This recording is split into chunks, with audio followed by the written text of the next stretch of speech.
So, Jeff, thank you so much for agreeing to talk to me today. How are you? I'm doing wonderful. How are you? Yeah, not bad at all. Really looking forward to this conversation. So let's get into it. But first, I think the best thing to do would be just to give us a bit of your background and how you ended up being at Vandenberg back in 2003.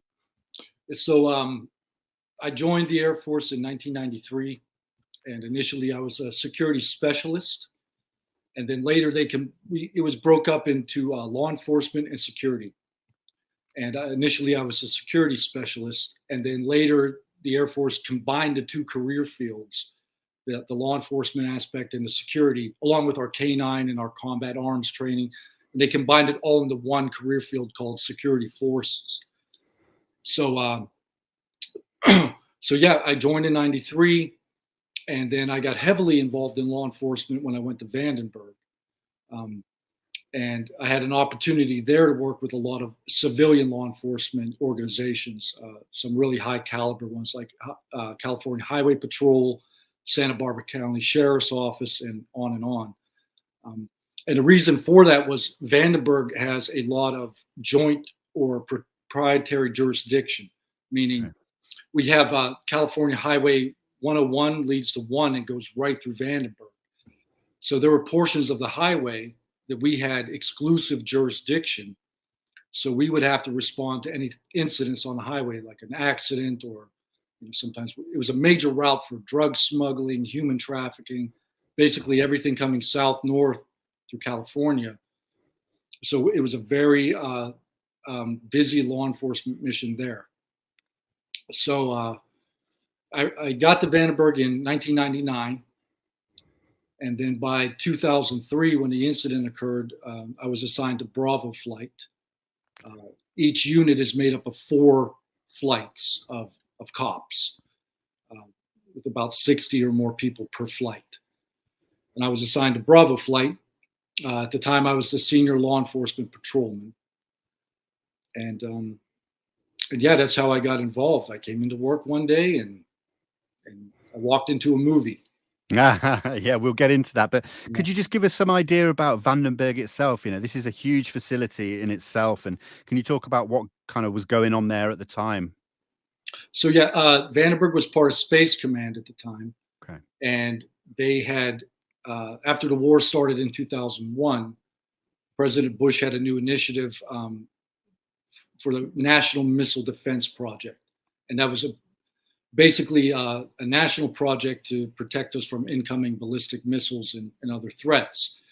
So the base became extremely busy. They were building out all new infrastructure, testing these new weapon systems, and we had to guard all of those facilities. So me and my coworkers were involved in guarding the facilities and just maintaining security. So at that point in 2003, we were very busy. We were doing very important launches, testing out the efficacy of the weapon system, and and that's basically what Vandenberg is there for. It's a massive space launch uh, installation with multiple launch facilities and platforms. And yeah, and that's what we did. We guarded all of those assets. Interesting. Were there any nukes on base at the time? No, No. we didn't have. Vandenberg had tested nuclear weapons, I think in the 50s and 60s, but by the time I had got there, there were no nukes. Interesting. The only reason I ask is because you hear about UFO incidents always over these facilities that are storing nukes or have some nuclear connections. So I thought I'd check, but that's interesting. So let's get to this event because I know it's more than kind of just one event, isn't it? But if we can kind of go from where it started and sort of paint a really clear picture of it, if you don't mind. So yeah, so the event began in October 2003, October 14th, and I came on shift sometime in the late afternoon. I was working the midnight shift, and I was relieving Delta Flight. Delta Flight had worked the day shift. So it started out as a regular day. I drove into work, and when I arrived, there was a large group of other cops at the smoking pit right across from our armory. And so I knew something was up when I showed up. And as I pulled in to the parking lot, everybody started to point at me, and I could tell they were excited to tell me something big had happened. And that wasn't, very unusual. It was a very busy base. We had a very robust law enforcement mission, so it wasn't uncommon for me to come in and hear some wild tale about, something that had happened earlier in the day.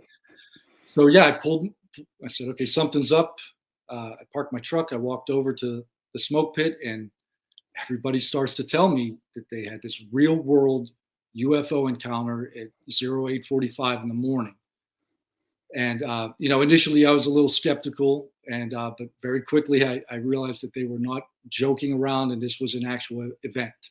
Right. So the initial briefing I got was that a group of Boeing contractors had been working out at Launch Facility 21 on North Base, about 30 minutes drive from our command center. And they had called in that a gigantic UFO had been floating over the launch facility for an extended period of time. And they had eventually, the contractors called the range control to report it. And range control had made a number of calls to, the weather radar stations, trying to verify if there were balloons up or if anyone knew what was going on. Mm. And they received, confirmation that there were no weather balloons, nothing on radar. And then eventually the range control on-duty dispatcher contacted the law enforcement desk, our command center, and reported the incident. And at that point, all the post and patrols were notified that there was an incident, and the on-duty flight chief and senior patrolman responded out to the launch facility, made contact with the contractors, got the story, had them write sworn written statements. And by that time, the patrolman, the object had drifted off to the east onto the base. And the patrolman didn't report seeing anything anomalous. So they returned back to the squadron, filed the incident in the blotter, and then they called in the technical sergeant from range control who had made the initial notification to the cops. And they brought him in. They interviewed him and had him write a sworn written statement. And I have his statement. And now would be a good time. I have the blotter and I have the statement. And yep. we can read that. That would be amazing. Yes, please. Yeah. So what I've done, just so everyone knows, what I've hand typed out verbatim a copy of the blotter and the incident, and I've X'd out the name. So when I'm reading it, it'll read something like Master Sergeant X, whatever. So yeah, let me pull them up. Hopefully we won't have any issues when I pull this document up. Let me know. No problem at all. I'll read the blotter first. Okay. So this blotter entry was from the blotter that ran from 0500 hours, October 14th, 2003 to 0500 hours on 15 October. So this blotter would have basically chronicled everything that happened on Delta flight in the daytime and everything on Bravo flight in the evening. Right. So this is blotter entry number 13 at 08:45 hours local. The title is Patrol Response Unidentified Flying Object. And the first line is the complainant, that's Tech Sergeant X from Range Control. And then 3 witnesses are listed, each Boeing contractors, along with their duty phone numbers. And then here's the written summary. Tech Sergeant X notified the Security Forces Control Center.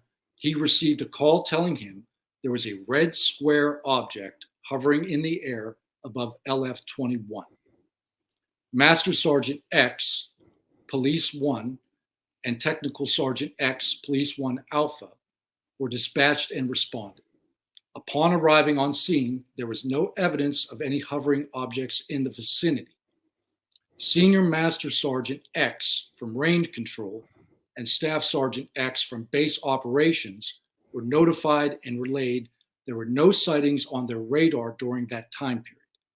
Master Sergeant X approached the witnesses at LF-21 and LF-10 who reported seeing the unidentified flying object. For more information, refer to Air Force Form 1168. And then it has the notifications listed.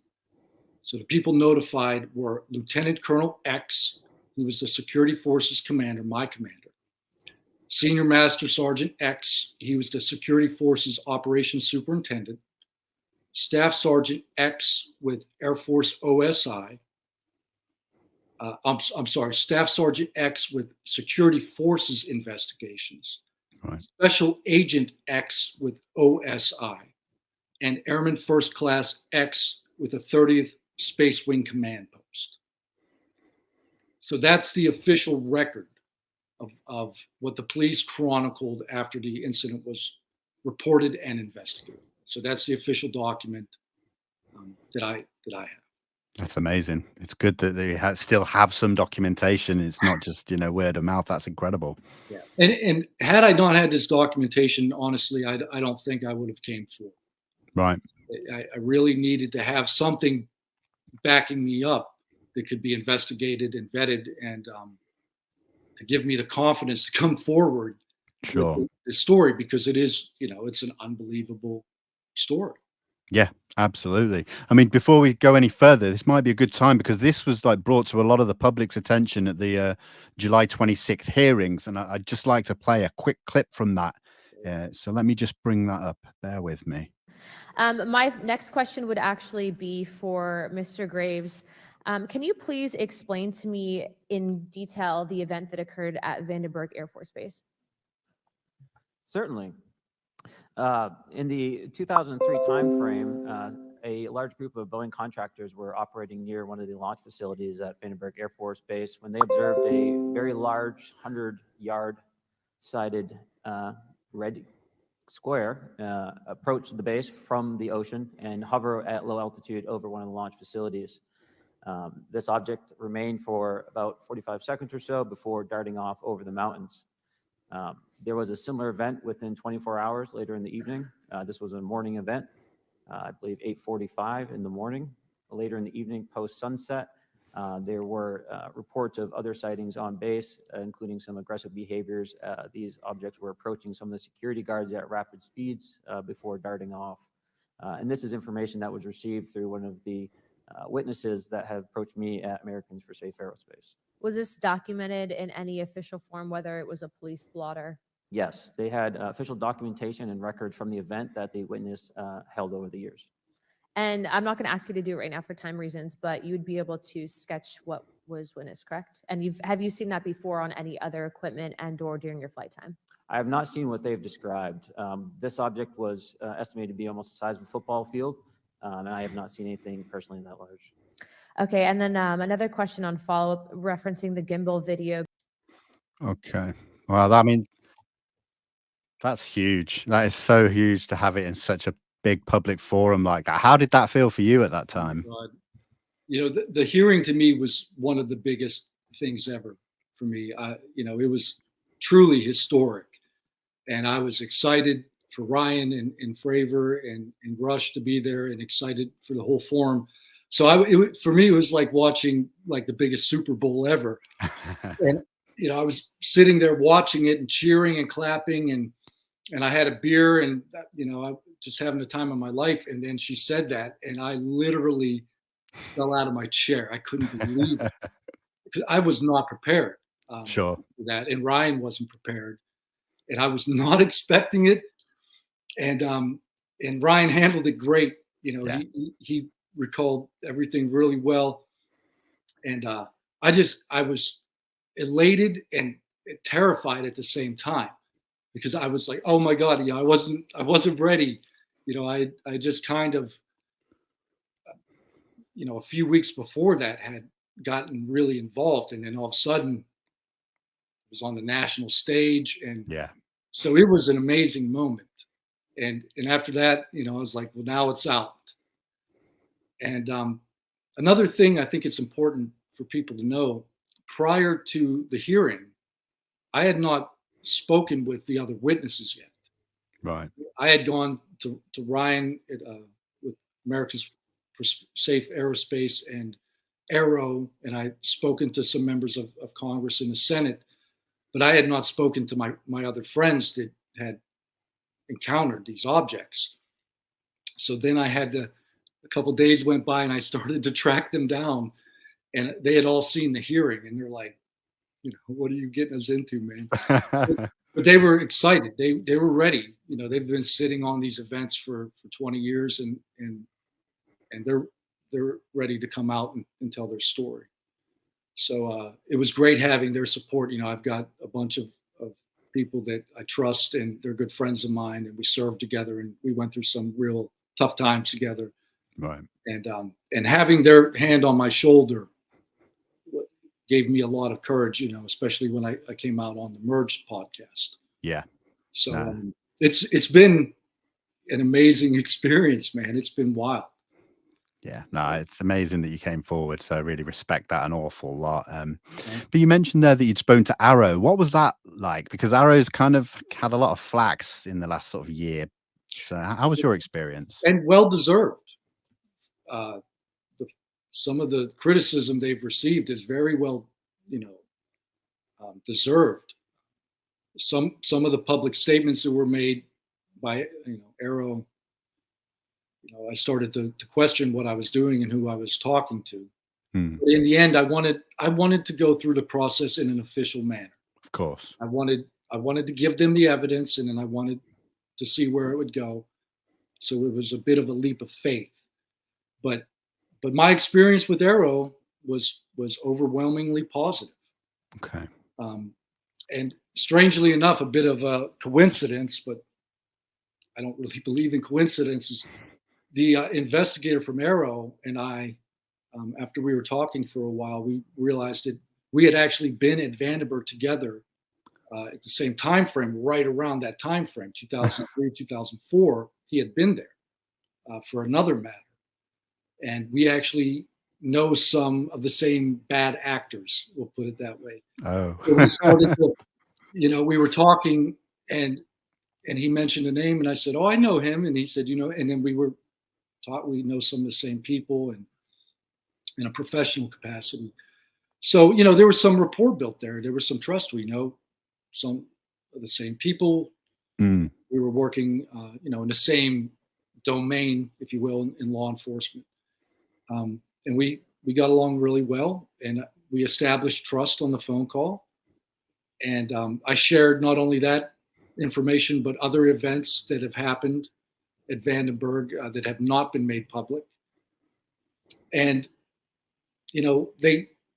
he seemed legitimately interested in the case. He shared other information from other cases with me. And I felt that he was going to do what he said. And what he said he was going to do was look for historical records of the event, go to Vandenberg, look for hard copies and digital copies, search through different kinds of archives that he has access to, and also look at special access programs to try to verify if it was something of ours.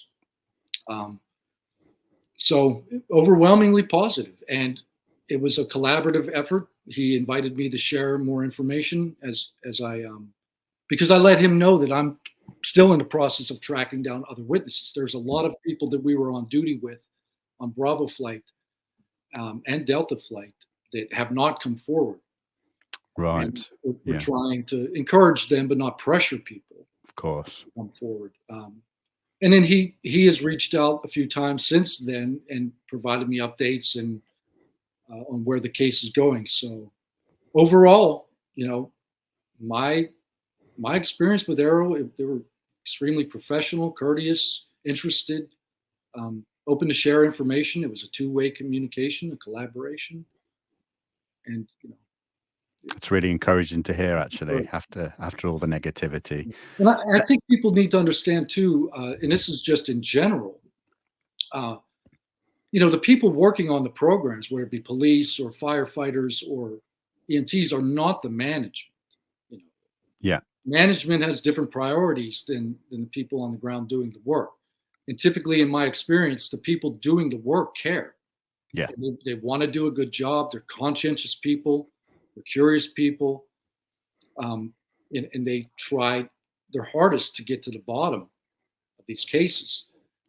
Management's different. They have different priorities, and they answer to different people. So I think it's important that people try to separate how an agency is acting or the head of an agency is acting, and separate that from the troops on the ground and the people, analysts and cops and investigators that are actually doing the work. Yeah, no, it's a really fair point.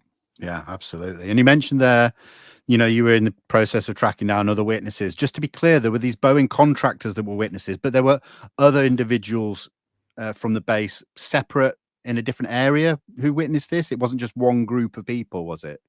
Now, the initial Red Square event was initially only seen by the 3 Boeing contractors. Okay, right. As far as I know. Later that evening, we had multiple incursions. Okay. Well, we'll get to that in a minute, if that's all right. Let's just go back to the day when you'd got onto base and you were told this information and, these guys were serious. What was the mood like, and how did the base respond to the incident, or was it just business as usual for the rest of the day? As far as the general base population, I'm not sure, because I was on duty, focused. I'm surrounded by cops. Okay. So I didn't have a lot of information on how the rest of the wing were responding. But the climate at work was excitement, disbelief. There was just this energy because, it was such a fantastical event. People were having a hard time wrapping their mind around it. Yeah. And, some people literally just didn't want to engage in conversation about it. They were like, I don't know what that is, and I don't want to talk about it. And other people like me wanted to do nothing except talk about it. Like, what is happening? This is real. And a lot of, the people that I was close with were extremely excited about it. And we went out that night looking for UFOs, and some of my buddies found them. So, let's get into that. Because I don't think that's everyone. I think we know about this Red Square case now, but I think it'd be great to kind of get more details on these follow-up incursions. Well, before we get to that, let me read to you the witness statement that I do have in my possession from the Red Square event that happened that morning. Absolutely. So we'll bring that up. So this is one of the Boeing contractors' direct witnesses. No, this is the technical sergeant that called in from range control. So he received the complaint from the contractors. Okay, right. He got the call from the site saying there's an enormous UFO out there. And he called the law enforcement desk and relayed all that information to us. Brilliant. So they brought him in later in the day and did a interview with him. Okay, wonderful. Let me pull that up. So he's not a direct witness. He's an indirect witness. Sure. So this is Air Force Form 1168, Statement of Witness, dated 14 October 2003 at 15:31 hours local, so a little bit in the afternoon. The narrative. I, Technical Sergeant X, was working on shift at Missile Maintenance Operations Center on 14 October 03 at approximately 0900 hours. Received a call from Refurb maintenance team, Mr. X, stating that there was a large floating object over the hill by LF-21. I asked how big it was, and he replied it was huge. I then asked, is it bigger than 20 feet? And he replied, yes. He indicated that it was a large square shape and red in color. He also indicated that it was not making any noise, just floating in the air. At that time, I called weather to see if they had sent up any weather balloons or test equipment. Negative response. Then I called security forces to inquire if they were notified about any such objects. Negative response. I also contacted Command Post and the 76th Helicopter Squadron. Negative response. At this time, I attempted to call Mr. X back at LF-10 to get an update. No answer on site due to maintenance in progress. Security forces said that they would send a unit out to investigate. The unit reported no signs of any floating objects. At approximately 11:15 hours, I was able to contact Mr. X on site, and he indicated that the object floated over the hilltops and then disappeared to the east. Security forces called me for my personal info and requested that I would come by and make a statement. End of statement. Wow. I mean, I think what's interesting about the actual object itself is that it's described as square shaped, but I think I heard in your conversation with Ryan Graves that it's not like a cube. It is more like a flat object. Am I right in saying that? Now that information is from my recollection from Okay. reading the original Boeing contractor statements. Okay. But like I said, I had lost those in about 2012. So everything that I'm quoting from that is from memory. And the issue that I'm having is there were so many events that happened in a 1 month period, and then other events that happened later at Vandenberg, that some of the stories are mixed up in my head. Sure. So, but there is one direct witness that I'm friends with that has come forward and eventually will be coming forward that saw this object later that night. And it was at least 100 yards, if not. Wow. It was an enormous, enormous object. Yeah. And so is that the kind of the next thing that kind of happened? So, and this is the same evening, October 14th. Yeah. Could you kind of describe where, what his role was at the time and what he was doing, and was he on his own? All that kind of information. So we go on the shift that night, and this particular individual, he actually worked for me on law enforcement but at the time he was posted on security because we had posted people at all these new launch facilities. So they were taking basically my manpower, my gate guards and patrolmen, and putting them on security to backfill the security. Right. So he was posted on South Base at another launch facility, one of I think the largest facility we have there, called Space Launch Facility 4. We call that Slick 4. Right. I think that's where SpaceX launches out of now. Oh, right. Okay. Yeah. Interesting. And all that was happening, I think, with SpaceX when I left in 2006 timeframe. Right. But back in 2003, that was our primary launch facility for the really large rockets, like the big Titan 4s that I think went to the moon. So this complex is enormous, and we had at least 6 people posted there. 2 people on an internal security patrol in a truck, 2 other people on an external security patrol, and then we had an entry control point that handles all traffic in and out, vehicles and personnel. And I think we had 2 people there. So at least 6 people right on that site. And sometime in that evening, I had just returned. I had been out looking for the UFOs. I had got night vision goggles and I had a thermal imager, and I was out on the coast driving around along with some other people who were doing this. And I had returned to the command center, and we were all just sitting around talking about it with the dispatchers. I think there was about 4 or 5 of us on the command center. Okay. And then a radio transmission came in from the security patrol at Slick 4. And they said something to the effect of, "Be advised, we have a strange light over the ocean to the west off the coast." And the dispatcher told them, "Roger that, keep a visual on it, notify us if anything happens." And then very rapidly, the transmission started to come in more frantically. The object is moving, it's changing directions, it's moving erratically. So I started to get up and get ready to drive out there. I'm like, okay, that's not a fishing boat. I grabbed my gear and I got ready to jump in the car, and then all hell broke loose. And the transmission started to come in. People were frantic and screaming.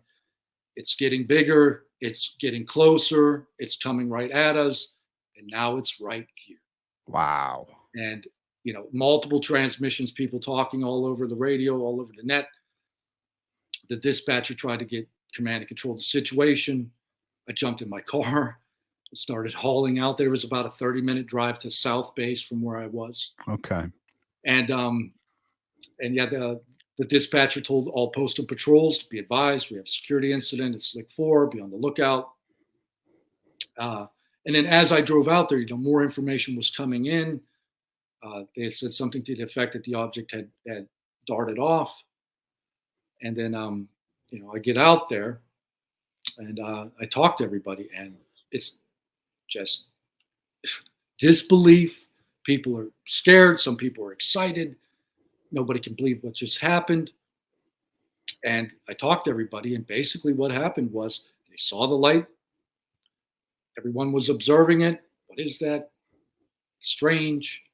It got closer and bigger, and then it just zoomed in. And what they described was this truly massive, at least 100-yard object. And as it got closer, the light went out. It was illuminated. Okay. And then the light went out, and it was this enormous black matte object. And it flew right from the water over the coast, right up to the entry control point, and just stopped and hovered. And they were all these patrolmen were together. They were all at the entry control point when this happened. And they were all just standing outside staring at it. And it was there for about 45 seconds. They were all looking at each other, and then it just floated away. And that's what happened. That's incredible. Twice in one day, and it both times came from the west, so across the ocean, which, there's nothing out there really, is there? No. I think Catalina Island and things are a bit to the south, but yeah. And there are fishing boats in that area, but that's yeah. I'm just trying to put myself in their shoes, and it would just, it's something to see a UFO anyway, but to see something that size, and I mean, it would blow my mind. Incredible. So yeah. And there was nothing, to your awareness, nothing was ever captured on radar or any other technological data? Not that I'm aware.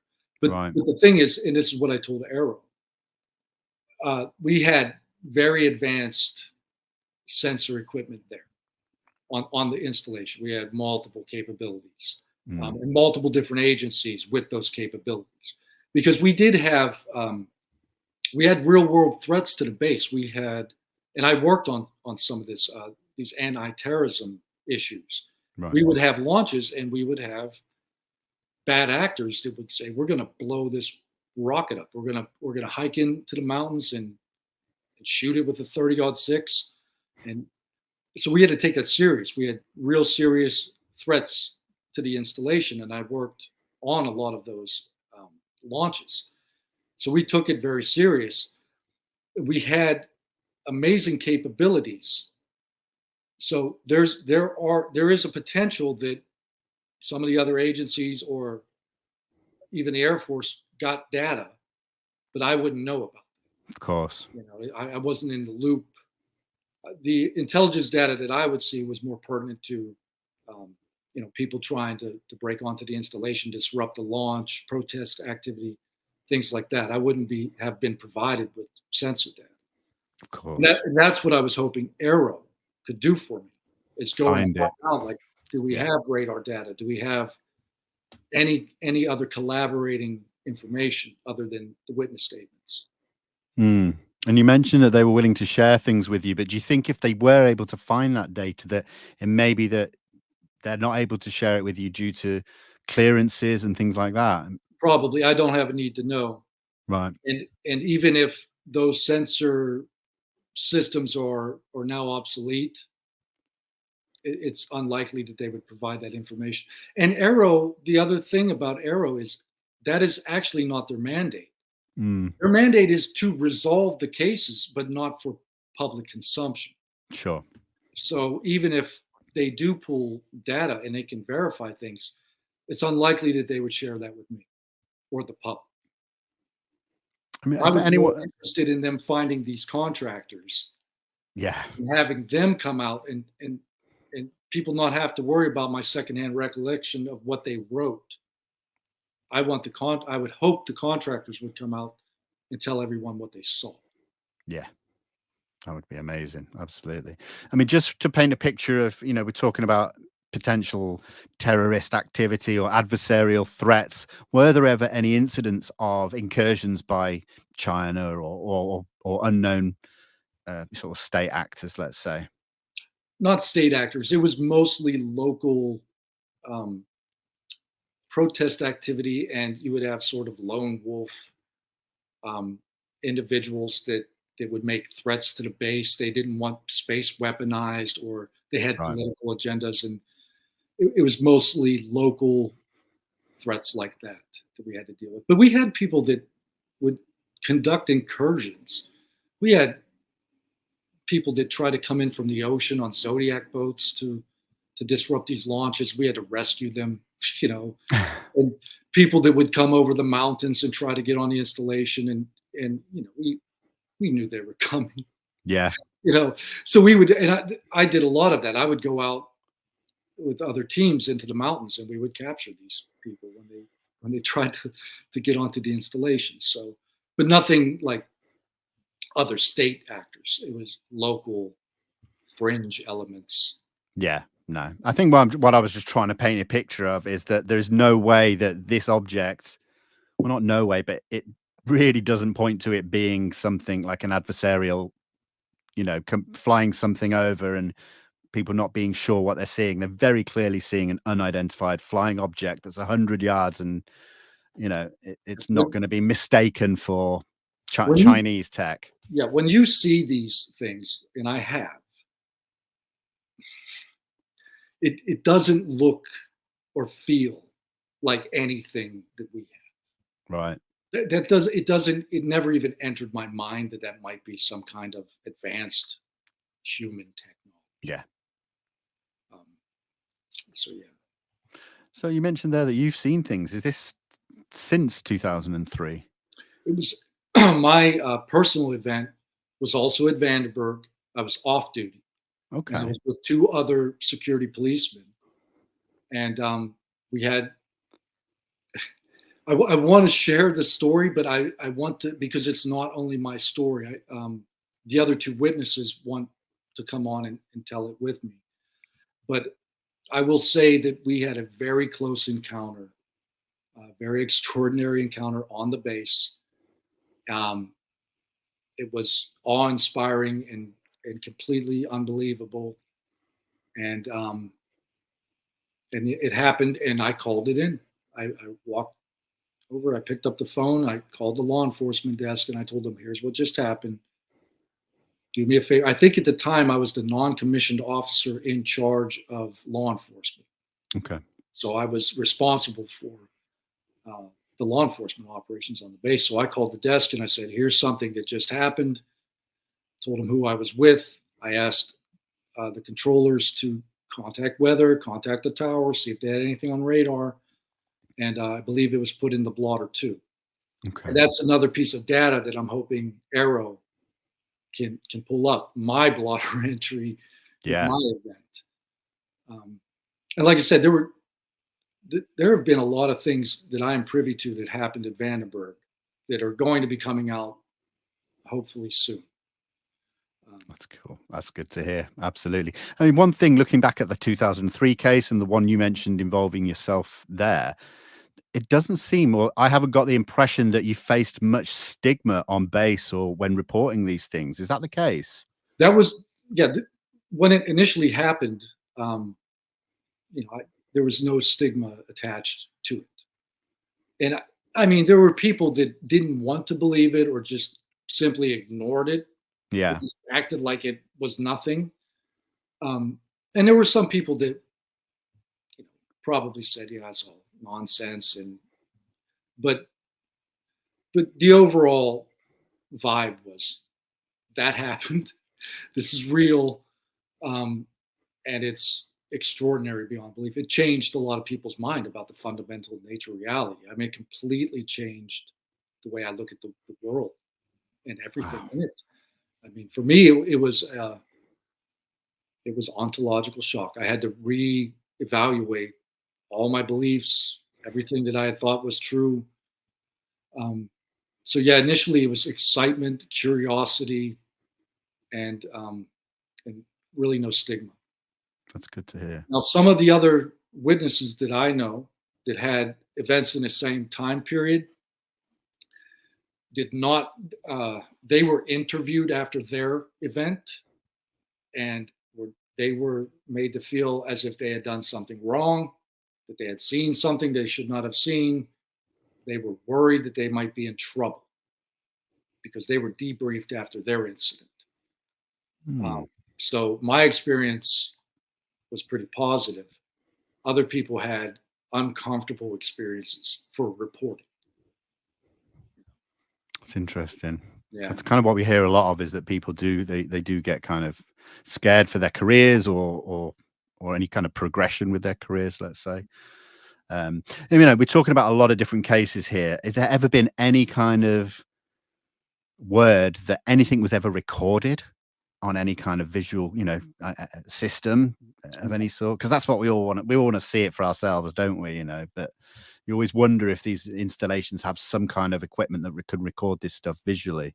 And they do. I mean, we had cameras everywhere, but the cameras are watching the perimeter of these facilities.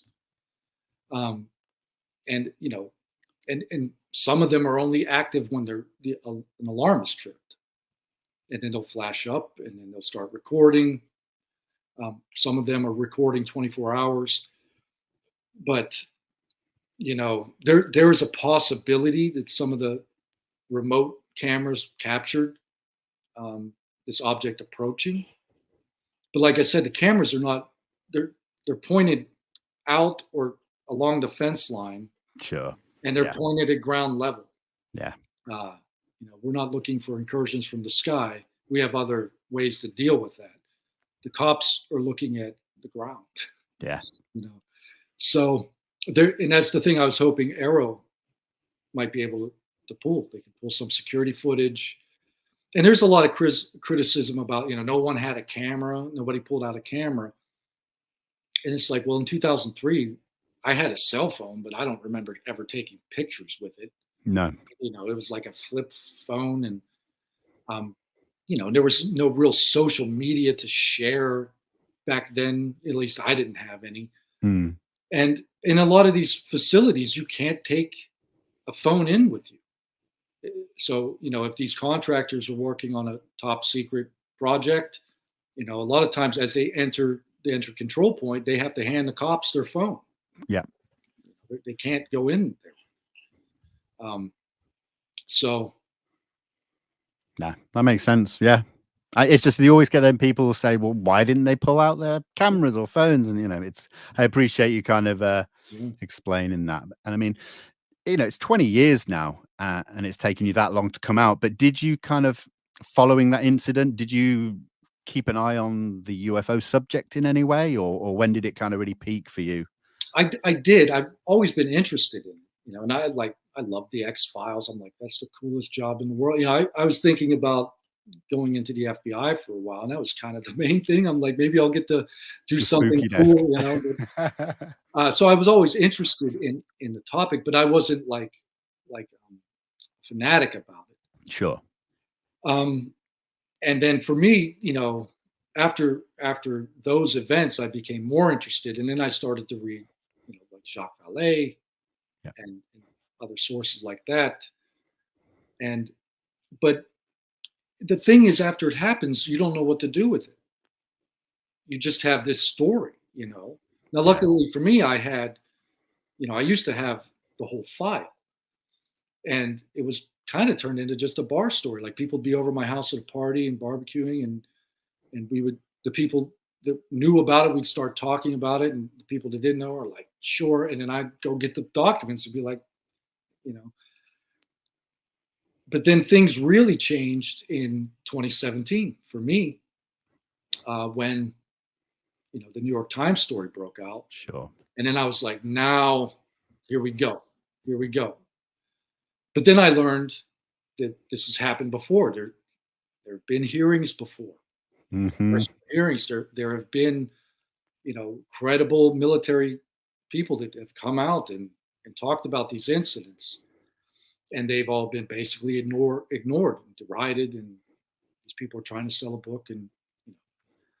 But I thought 2017, now it's coming out because people on the inside have disclosed. Yeah. We've got some real credible whistleblowers now. And then it just kind of petered out, and I was waiting and waiting, and things would trickle out here and there, but I was waiting for this other shoe to drop. Of course. And then for me, I have to take breaks from this subject. For times, it can be overwhelming, and it is a rabbit hole, and you get lost in it. Absolutely. So, over the years, I would get very excited. Things would come out in the news. I would start looking into it, digging into it. And then after a while, it's like, I need a break. I need a break. And then leading up to the hearings, about a year before the hearings, I started to feel this pressure and this momentum building. And I started thinking, I've got data. I don't know who to go with it. And I had, I talked about it on Ryan's podcast. And there was a few times that I was like trying to get it to people. I'd written some emails to people, like I've got some documentation, but I was very careful about doing that because the documents I have protected information. They have people's names and addresses and phone numbers and social security numbers. So I wanted to find an avenue to do this the right way. Yeah. And I was just sort of waiting. I reached out to a few people in the community that I, over the years, had watched and trusted, different journalists. And, trying to get a hold of a journalist is not easy. Yeah. And then everything came to a head, prior to the hearing. I just felt this undeniable urge to act. And I was also inspired, by some of the people who have come out, like some of your work, Ryan Graves, some of the Gary Nolan, Diana Pasolka. Yeah. So you have all these people that are highly credible, and they've got the courage to come out and talk about this publicly, and that encouraged me. And then for me, when I learned about Americans for Safe Aerospace, and then the federal government spun up the Aero program, I'm like, okay, now's the time. Right. Now's the time for me to get involved. And it was difficult for me because I'm actually really private, and I was telling Ryan when I first met him, I joined Twitter like in June this year. I'm not on Twitter. I'm not on Facebook. I have an Instagram that I'm barely on. I'm not a social media guy. So for me to come out, it was a lot because I'm private. And now, and that's why at the hearing, when Representative Luna came out, I'm like, oh no, man. The privacy is gone now. And then I had to just take that leap of faith. And all right, here we go. Yeah. I mean, I can speak personally. I'm so glad you did come forward. It's good to have this information out into the public domain. And, it's great that you were able to bring that forward. So, thank you on my behalf, but I'm sure I speak on behalf of a lot of people in the community as well. And, hopefully we do get to hear from some of the witnesses you mentioned earlier on the show. I think I said this to you privately. They're always welcome here if they want a platform to come and speak freely and openly without judgment. Please pass that message on. But yeah. I mean, Jeff, if there's anything you think we haven't talked about that you'd like to mention, please let me know. I mean, that's about, there's a lot to talk about, sure, but I can't think of anything at the moment. Nah. Well, listen, I appreciate you coming on. Like I said, so much. It's an absolute honor to speak with you. And yeah. Thank you. It's an honor and a privilege, and your work is amazing. And anything I can do to help.